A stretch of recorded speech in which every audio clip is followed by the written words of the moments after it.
अस्सलाम वालेकुम स्टूडेंट्स। आज का लेक्चर जो स्टार्ट करने जा रहे हैं बेटा वो क्लास सेकंड ईयर का आर्टिकल है।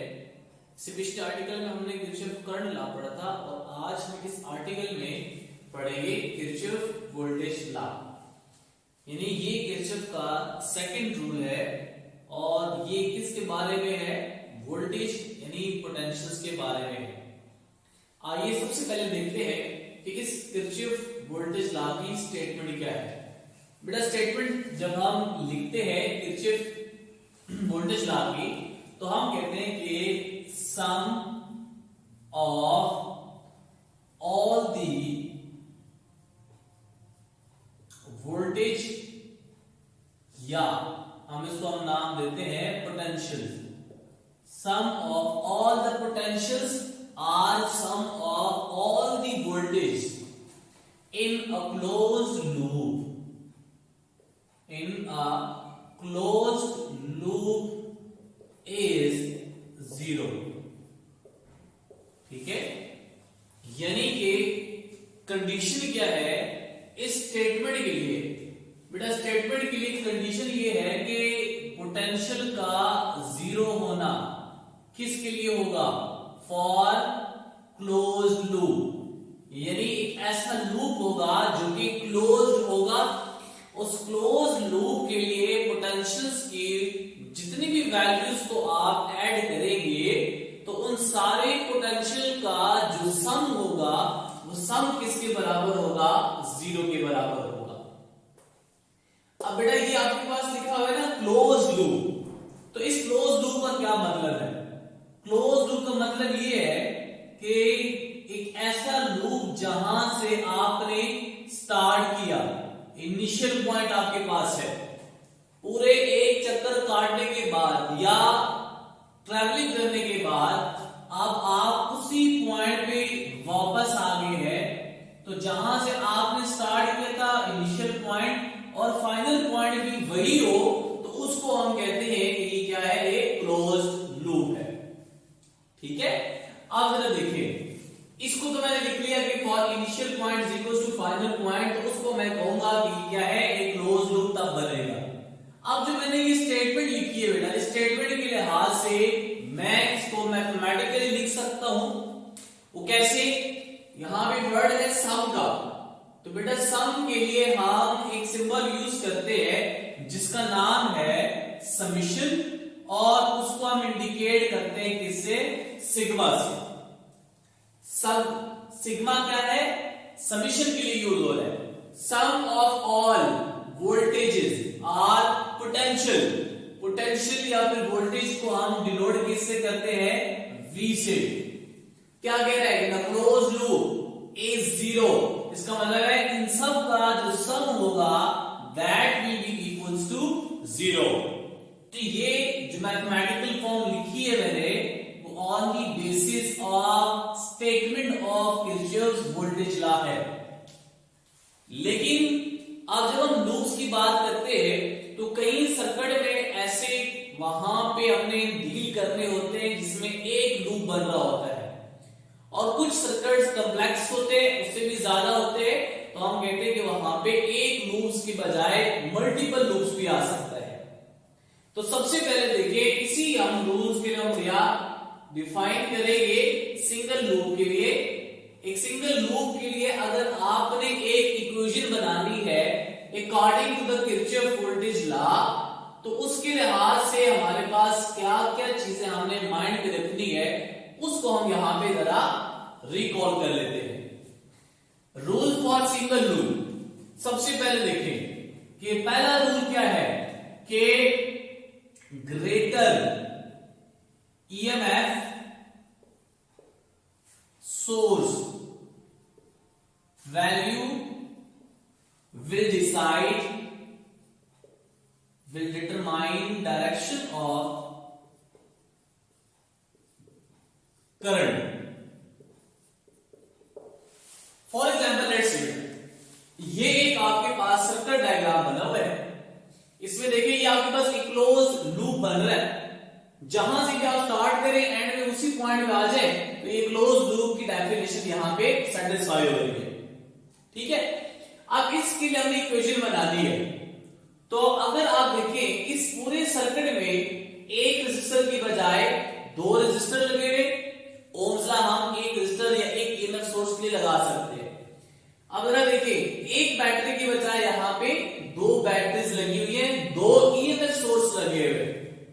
तो याद रखिए पहला रूल क्या है कि आपके जो सर्किट में बैटरीज या फिर ईएमएफ सोर्स कनेक्ट किया हुआ है उसमें से जिसकी वैल्यू ग्रेटर होगी वो डिसाइड करेगी कि उस सर्किट में करंट की डायरेक्शन कहां पे जाएगी।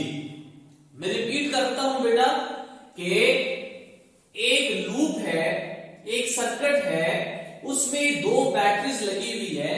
तो दो बैटरीज अगर है तो जिस ईएमएफ सोर्स या बैटरी की वैल्यू ज्यादा होगी वो डिसाइड करेगा कि उस लूप में करंट किस डायरेक्शन में जाएगा। इसका हम कहते हैं, पहला रूल आपने याद रखना है कि greater EMF source value will determine direction of current in the loop. Let's say for example इस लूप को जरा देखिए आप। अगर आप देखिए बेटा तो मैं लिख सकता, अगर ईएमएफ ग्रेटर है ईएमएफ 2 से तो डिसाइड करने वाला कौन सा है बेटा सोर्स होगा, ये वाला होगा। और सर्किट की एनालिसिस करते हुए आपने याद रखना है कि हमेशा हम कन्वेंशनल करंट लेते हैं। तो conventional current positive terminal of the EMF source से इनिशिएट होगा, वहां से इसका इनिशियल पॉइंट होगा। तो अगर ईएमएफ 1 ग्रेटर है ईएमएफ 2 से तो करंट की डायरेक्शन इस लूप में आपके पास कुछ ये होगी जो कि इस टाइम पे ये एंटी क्लॉकवाइज डायरेक्शन बनती है। तो ये पहला रूल बेटा आपके पास हो गया कि लूप में जो ग्रेटर ईएमएफ सोर्स होगा वो डिसाइड करेगा कि लूप में करंट किस डायरेक्शन में जाएगा। सेकंड रूल क्या है बेटा? सेकंड रूल ये है कि अगर आपने इक्वेशन लिखनी है इसके लिए तो आपने ये याद रखना है कि दूसरा रूल बेटा कुछ इस तरह से है कि लास्ट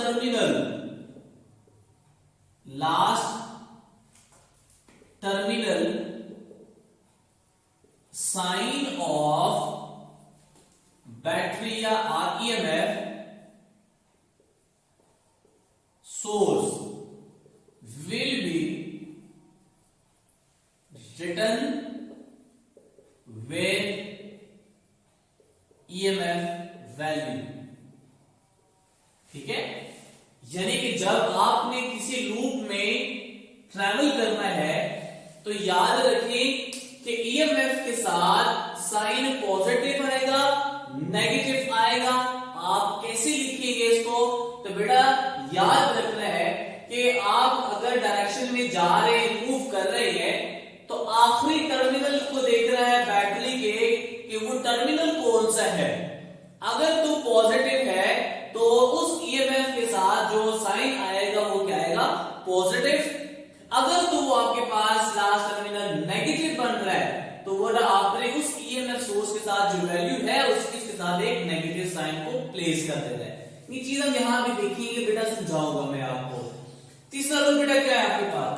तीसरा रूल देखिए कि इफ और डायरेक्शन यानी हमारी direction and direction of current कहां पे?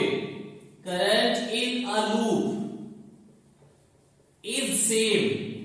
अगर तो वो आपके पास सेम है, यानी अगर मैं लूप स्टार्ट करता हूं ए से, मेरी डायरेक्शन देखिए और करंट डायरेक्शन यहां पे सेम है, तो अगर ये कंडीशन हो then potential drop will be, the potential drop कहां पे? Across resistor will be. देखिए बेटा पोटेंशियल ड्रॉप आपने फाइंड करना है इस रेजिस्टर के अक्रॉस। लेट्स से इसको मैं नाम देता हूं बेटा, ये क्या है? R1। और ये रेजिस्टर बेटा आपके पास क्या है? लेट्स से हम कहते हैं R2 है। तो पोटेंशियल ड्रॉप आप R2 के अकॉर्डिंग भी फाइंड करोगे, R1 के क्रॉस भी फाइंड करेंगे। लेकिन साइन क्या आएगा कि अगर आप डायरेक्शन सेम है, अगर आपकी डायरेक्शन और करंट की डायरेक्शन क्या है, सेम है, तो वहां पे रेजिस्टर के क्रॉस पोटेंशियल ड्रॉप जो होगा वो आपने साइन जो लगाना है वो आपके पास क्या लगाना है, एक नेगेटिव साइन लगाना है। If our direction and conventional current direction is same, then potential drop across the resistor will be negative. And मैं यहां भी लिखता हूं बेटा कि and vice versa.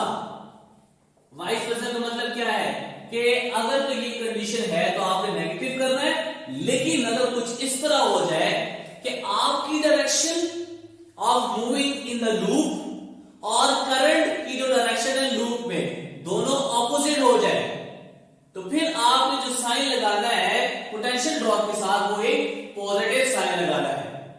ठीक है बेटा, ये रूल आपने माइंड में रखने, ये सिंगल लूप के लिए भी जाएंगे और मल्टीपल लूप के लिए भी जाएंगे। तो आपने सिर्फ पोटेंशियल ड्रॉप रेजिस्टर के अक्रॉस फाइंड करना है, तो आपकी डायरेक्शन और करंट की डायरेक्शन मैटर करती है। बैटरी या ईएमएफ सोर्स के अक्रॉस में अगर आपने जाना है तो उसमें डायरेक्शन कोई मैटर नहीं करेगी, जस्ट लास्ट टर्मिनल का साइन आपने प्लेस करना है। अब ये एक सर्किट है, एक लूप है, हम यहां पे देखिए जरा, इसके लिए मैं इक्वेशन बनाता हूं। सबसे मुश्किल काम बेटा इक्वेशन बनाना है। अब बेटा देखिए एक लूप है ए बी सी डी, अगर मैं ये लिखता हूं सिर्फ, तो बेटा अगर देखिए स्टार्ट कहां से कर रहा हूं, ए से, जा पा रहा हूं बी, फिर सी, देन डी, लेकिन लूप करने की इक्वेशन यहां पे डेफिनेशन क्या पड़ी कि लास्ट पॉइंट भी मेरा वही होना चाहिए, तो लास्ट पॉइंट के लिए बेटा मेरे साथ लाजमन है कि मैं क्या लिखूंगा, ए लिखूंगा। अब जरा इक्वेशन बनाए, रूल्स को यहां पे मद्देनजर रखना है आपने। बेटा देखिए पहला पॉइंट है बेटा ए से आप किधर जा रहे हैं, बी की तरफ, पहला कंपोनेंट कौन सा आ रहा है, ईएमएफ 1, तो बेटा मैं इसको लिख लेता हूं कि ये आपके पास क्या आ गया, ईएमएफ 1 आ गया।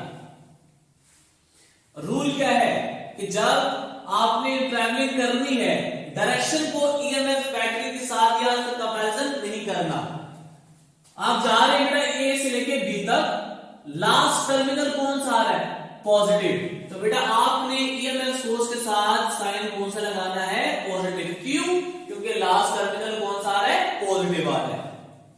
फिर नेक्स्ट कंपोनेंट जरा देखिए वो कौन सा आ रहा है, R1, so potential drop across R1 वो हमें कौन बताएगा, ओम्स लॉ।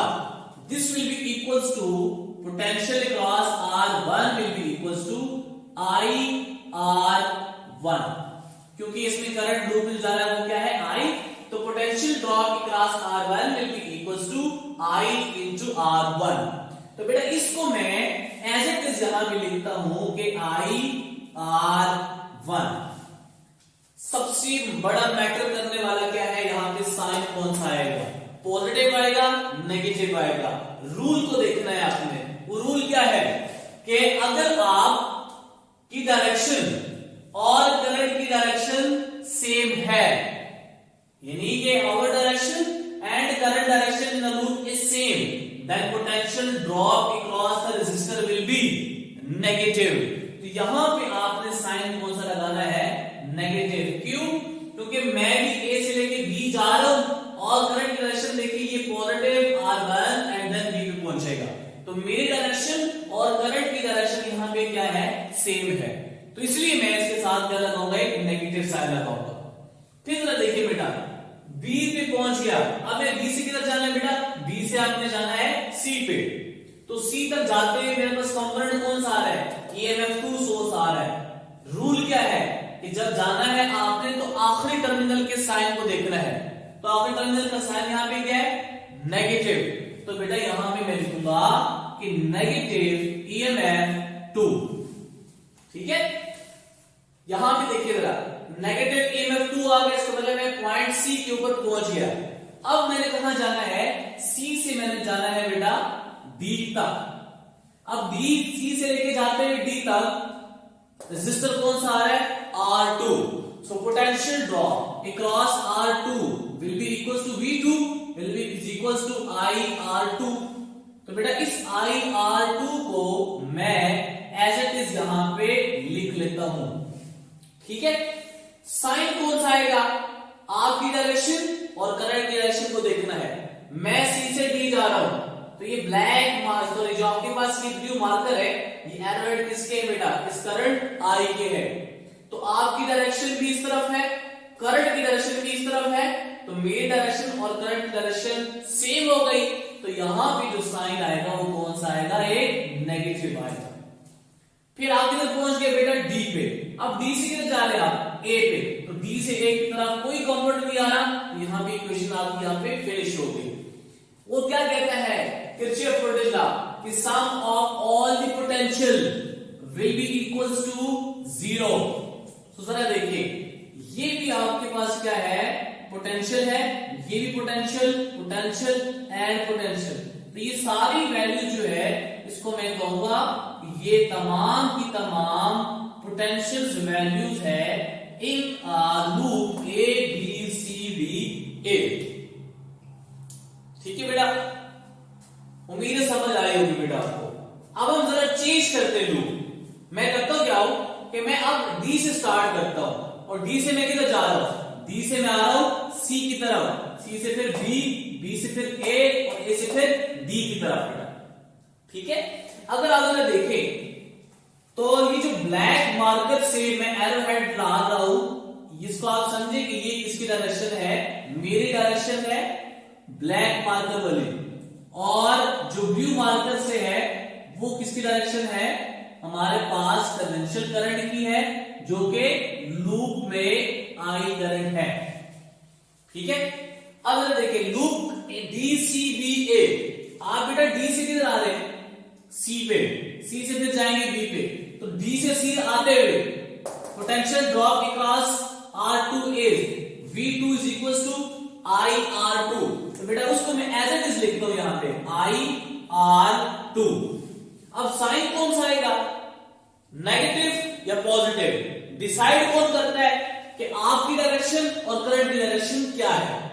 तो जरा देखें, अगर तो डायरेक्शन सेम होती तो साइन कौन सा आता, नेगेटिव।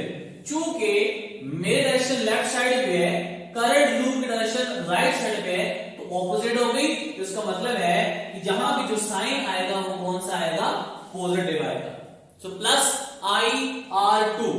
फिर जरा देखिए सी पॉइंट पे मैं पहुंच आया हूं, सी से मैं किधर जा रहा हूं बेटा, बी की तरफ, और बी की तरफ जाते हुए मेरे पास जो कंपोनेंट आ रहा है वो कौन सा आ रहा है, EMF2। तो उस EMF2 को मैं एज इट इज यहां पे लिख लेता हूं। अब साइन कौन सा आएगा, पॉजिटिव नेगेटिव। रूल क्या है, लास्ट टर्मिनल को देखना है कि उसका साइन कौन सा है।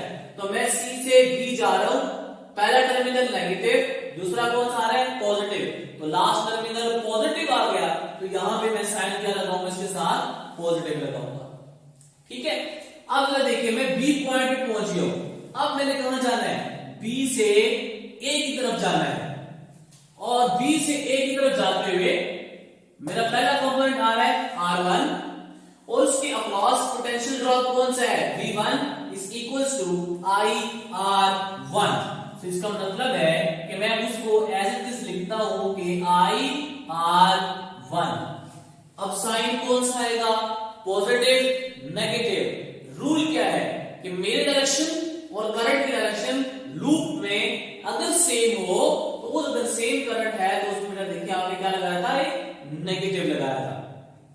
लेकिन आप राइट साइड पे जा रहे हैं, करंट लेफ्ट साइड पे आ रहा है, डायरेक्शन ऑपोजिट हो गई, तो पोटेंशियल ड्रॉप का जो साइन आएगा वो यहां पे क्या आएगा, पॉजिटिव आएगा।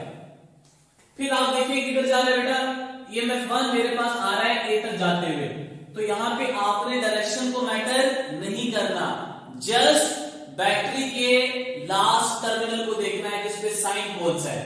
तो पहले टर्मिनल पॉजिटिव आ रहा है, आखिरी टर्मिनल कौन सा आ रहा है, नेगेटिव।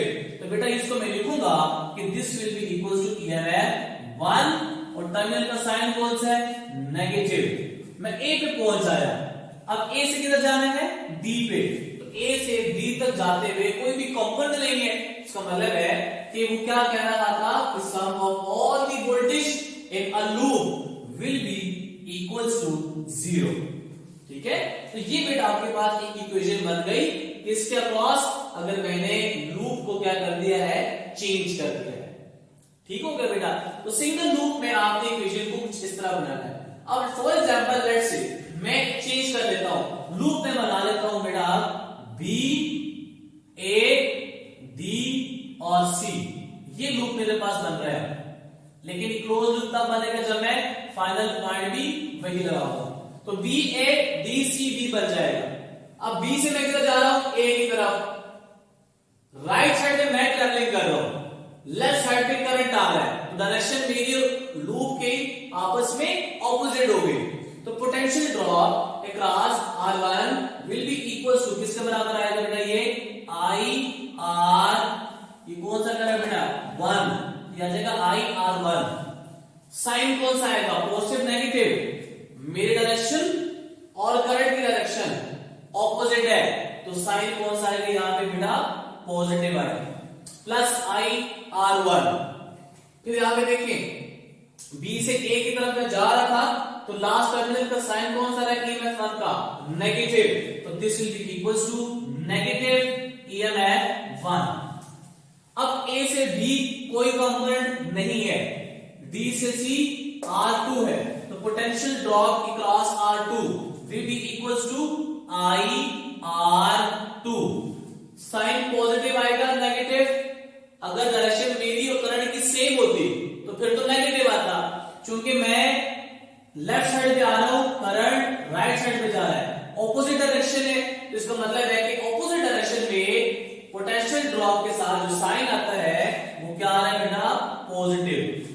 अब मैं किधर पहुंचा है, सी पे, सी से किधर जाना है, बी की तरफ, तो बैटरी के लास्ट टर्मिनल का साइन देखिए कौन सा आ रहा है, प्लस, तो बेटा ये आ जाएगा प्लस, और साथ में क्या है EMF2, this will be equals to 0। तो ये आपके पास कुछ इक्वेशंस बनती हैं सिंगल लूप के लिए। अगर आपने सिंगल लूप के लिए इसको क्या करना है, फाइंड आउट करना है बेटा, ठीक है। अब अगर देखिए कि डबल लूप के लिए क्या करना है, यानी एक लूप से अगर ज्यादा हो तो फिर क्या आपके पास बनेगा। देखिए आपने एक पहली बात याद रखनी है कि बैटरी का कंपैरिजन नहीं करना, there is no comparison between EMF sources, ठीक है।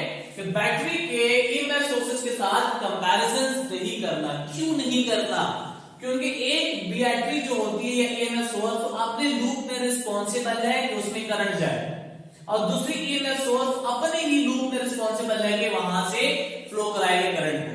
तो यहाँ पे एक दूसरे के इंडिपेंडेंट है, तो कोई भी बैटरी या कोई भी EMF सोर्स किसी दूसरे लूप के करंट को डिसाइड नहीं कर सकता। दूसरी बात बेटा मेन इंपॉर्टेंट क्या है कि कोशिश ही करती है कि अगर आपने एक लूप की डायरेक्शन ली हुई है तो सेम उस तरह हो, लेकिन हम अपोजिट भी ले सकते हैं, वो कोई इशू नहीं करता। तीसरी बात बेटा यहाँ पे देखिए, मेन बात बेटा बड़ी इंपॉर्टेंट बात बता रहा हूं यहाँ पे, एमसीक्यूज भी आता है कि देखिए जितने भी आपके पास लूप्स होंगे उतने ही आपके पास क्या बनेगी, इक्वेशन बनेगी। और ये एंट्री टेस्ट का एमसीक्यूज है कि बेटा लूप जितने होंगे इक्वेशंस कितनी बनेगी, less than loop number, greater than loop number, equals to loop number, या फिर all of these and none of these. तो जितने लूप्स होंगे इक्वेशंस भी उतनी ही बनेंगी। अब जरा बेटा ये देखिए, ये एक आपके पास है सर्किट डायग्राम और हमने यहाँ पे लूप्स बनाने, इक्वेशंस बनानी है। तो सबसे पहले देखिए कि पोटेंशियल ड्रॉप अपने पहले फाइंड करने बेटा। तो ये आपके पास पोटेंशियल, आपके पास लेट्स से रेजिस्टर कौन सा है, R1, और ये कौन सा है, R2। इक्वेशन बनानी है आपने, लूप आपके पास है A B C F A, यानी आपका इनिशियल पॉइंट ये है, A से आप B पे जाएंगे, B से आप C पे आएंगे, C से आप F पे एंड देन A पे। तो मैं अपनी डायरेक्शन को ये ब्लैक मार्कर के एरो हेड से यहां पे फॉर एग्जांपल ड्रॉ कर लेता हूं अपनी आसानी के लिए, ताकि मुझे यहां पे कोई दिक्कत ना हो इक्वेशन बनाते हुए। दूसरा लूप, पहले इस लूप की इक्वेशन बनाते हैं जरा बेटा। देखिए A से किधर जा रहा हूं, B की तरफ, ठीक है। तो A से B की तरफ जाते हुए मेरे पास कंपोनेंट कौन सा है, EMF सोर्स 1। आपने लास्ट टर्मिनल का साइन साइन देखना है, यहां से मैं जा रहा हूं, लास्ट टर्मिनल कौन सा है, पॉजिटिव, तो बेटा यहां पे क्या आएगा, this will be equals to EMF 1 और साइन कौन सा आएगा, पॉजिटिव। तो ईएमएफ सोर्स के साथ साइन पॉजिटिव आ गया, क्यों, क्योंकि रूल क्या है कि लास्ट टर्मिनल को आपने देखना है। अब आप बी पे पहुंच आए, बी से आप किधर जा रहे हैं, सी की तरफ, कोई कंपोनेंट नहीं है। अब सी से किधर जा रहे हैं, एफ की तरफ, सी से एफ जाते हुए कंपोनेंट कौन सा है, R1। अब जरा एक चीज नोट करें, इस सी पॉइंट को आप मान लें कि एक जंक्शन है, तो करंट यहां तक आएगा I1, करंट I2 इस जंक्शन की तरफ आएगा। उसका मतलब ये कि these two currents are moving towards a junction and this current is moving away from the junction. So यहां पे आपने क्या लगाना है, यहां पे लगाना है KCL, किरचॉफ करंट लॉ। और किरचॉफ करंट लॉ क्या कहता था कि sum of all the currents moving towards a junction will be equals to currents moving away from the junction. इसका मतलब ये है कि यहां से जो करंट पास करेगा, this will be equals to I1 plus I2, ठीक है। I1 plus I2 current pass करेगा किससे, R1 से, तो potential drop across R1 will be equals to, तो ये किसके बराबर आ जाएगा बेटा, बनेगा I1 प्लस I2 इंटू, इसके बेटा आपने क्या लिखना है, प्लस E1 और साथ में लिखना है कि I1 plus I2 into R2। Sorry, आपके पास यहां पे R कौन सा है, 1। साइन कौन सा आएगा, रूल लगा है इसके ऊपर कि अगर आपकी डायरेक्शन ऑफ मूविंग और करंट की डायरेक्शन ऑफ मूविंग सेम है तो साइन क्या आएगा, नेगेटिव। तो बेटा सी साहब किधर जा रहे हैं, एफ की तरफ, आपका एरोहेड किधर है, डाउनवर्ड। करंट देखिए वो भी किधर है, डाउनवर्ड, जो कि मैंने किससे डिनोट किया है यहां पे बेटा, ब्लू मार्कर के एरोहेड से मैंने इसको डिनोट किया हुआ है। तो सी से जाते हुए करंट की डायरेक्शन और मेरी डायरेक्शन क्या है, सेम है, तो बेटा इसके साथ साइन कौन सा आएगा, यहां पे एक नेगेटिव साइन हम प्लेस कर देंगे। अगर मेरी डायरेक्शन और देखिए बेटा, अगर मेरी डायरेक्शन यहां पे सेम है उसके साथ तो नेगेटिव, अगर एफ की तरफ और एफ से किधर जा रहे हैं, ए, कोई कंपोनेंट नहीं है, तो इसका मतलब ये हुआ कि आपका लूप यहां तक कंप्लीट हो गया। सो आपका यहां पे स्टेटमेंट क्या कह रहा है, this will be equals to 0, तो it implies that this will be equals to 0। तो ये किस लूप के लिए आपने कर दिया, ए बी सी एफ ए के लिए। अगला लूप देखिए कौन सा है, C D E F C, ये सेकंड लूप है। सी से स्टार्ट कर रहे, डी की तरफ जा रहे और फिर ई की तरफ आएंगे, फिर एफ और फिर आपके बाद सी की तरफ। अब यहां पे देखिएगा जो ब्लू मार्कर से मैं बेटा एरोहेड प्लेस कर रहा हूं वो ये है, उनकी डायरेक्शन ये बन रही है और मैं अपनी डायरेक्शन कहां से स्टार्ट कर रहा हूं बेटा, सी से, किस डायरेक्शन में जा रहा हूं, डी की तरफ। तो बेटा ये अपनी डायरेक्शन में एरोहेड प्लेस करता हूं कुछ ये ब्लैक मार्कर से, और ये डायरेक्शन मेरी है लूप में मूव करते हुए, यानी यहां पे सेकंड लूप में मैं कुछ इस तरह मूव करूंगा। अब देखिए इक्वेशन बनानी है, सी से डी कोई कंपोनेंट नहीं है, डी से ई तक कौन सा कंपोनेंट है, R2, करंट कौन सा जा रहा है, I2, तो potential drop across this R2 will be equals to